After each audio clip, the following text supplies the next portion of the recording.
কথা হচ্ছে শনি 7.5 ছেলের চলছে, মা একটু সাবধানে দেখুন। হঠাৎ বাথরুমে গেলেন, বালতি সরাতে গেলেন, পা স্লিপ খেয়ে পড়ে যাবেন, হাত পা কোমর মাথা চোট লাগার একটা বড় সম্ভাবনা থাকে।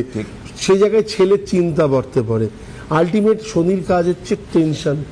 তো সেই জায়গা থেকে শিক্ষা, তো মার যদি কিছু হয় মাকে কী করে সেবা করতে হবে সেই শিক্ষাটাও এই টাইমেই সে পাবে।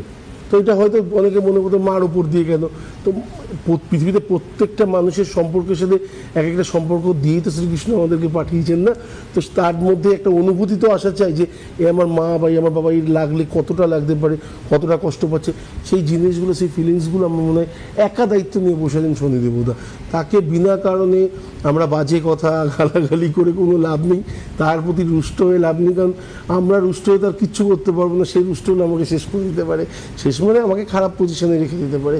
তার প্রতি আনুগত্য রাখুন, তার প্রতি তার নিজেকে সমর্পণ করুন, বলুন প্রভু তুমি আমার লাইফে এসছো, এই সময়টাতে রয়েছো, সব থেকে বড় চমৎকারগুলো তুমি করাতে পারো, তুমি করিয়ে দিও।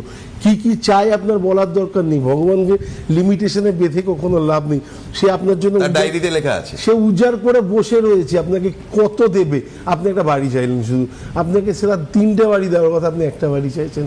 আপনার একটা গাড়ি চাইছেন, আপনাকে সে গাড়ির মালিক বানিয়ে দেওয়া দরকার, শোরুমের মালিক বানিয়ে দেওয়া দরকার, তো আপনি একটা মাত্র গাড়ি চাইছেন। তাকে লিমিটে রাখবেন না, প্রভু আমাকে এটা করিয়ে দেবো, আমার সন্তানের জন্য এইটুকুনি করিয়ে দাও। প্রভু দেওয়ার জন্যই আছে শুধুমাত্র, নিজের প্রতি বিশ্বাসটা রাখুন, বাকি কিচ্ছু লাগবে না।